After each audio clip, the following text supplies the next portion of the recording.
And I even came to my father one day. My father was raised in the Bronx. My father was he was an E9 Chief Master Sergeant in the military. He had been around the world. He'd been in every country all the time, Pakistan, Egypt, a lot of the places where we have issues. He was in all those places. He was always gone. He was very well traveled and an intelligent man, so I went to him one day. And I said, Dad, I don't understand why people really embrace Martin Luther King so much. He's let people, beat up on him. He didn't even fight back. My heroes were the Black Panthers. And my father said to me that day, he said, son, it took both. He said, it took the people with the guns, and it took the people with the peaceful approach. And even at that time, I accepted that because that was my dad, and at least it gave me a little bit of closure, and I could say, okay. Even though I didn't understand it, only recently, in recent years, I began to understand.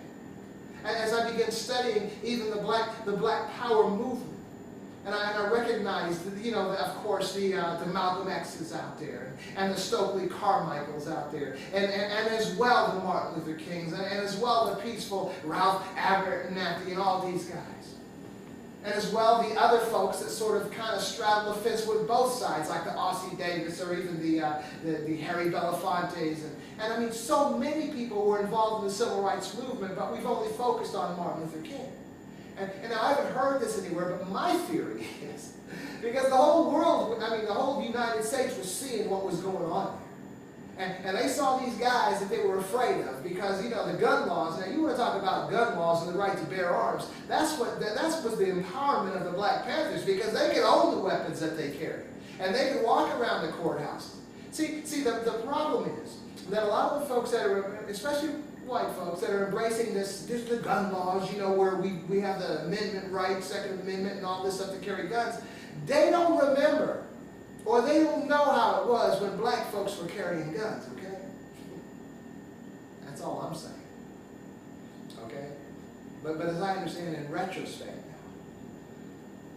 now, the powers the powers that were watching what was unfolding in the United States, where you had this side, where Malcolm X, the ballot or the bullet, okay? And then you had Martin Luther King, non-confrontation, non-violence. I'll just get beat up. The folks were saying, well, we'd rather embrace Martin Luther King than have to deal with this stuff over here. Because you're talking about a Cuban influence, Fidel Castro. They were watching the way the revolutions were going on in some of those Latin American countries. There was a lot of thought going on into why Martin Luther King was embraced, rather than these guys with these guns.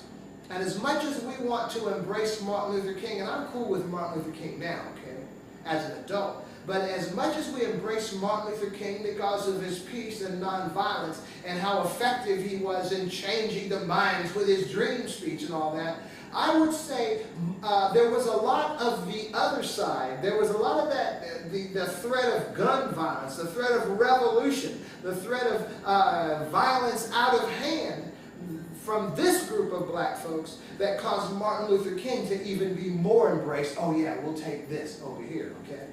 And that's all I'm saying. So when my dad told me it took both, man, he told me that, I think I was like 13 years old. I didn't understand. But I understand now, because if it wasn't for the gun-toting black folks, Martin Luther King wouldn't have been embraced so strongly.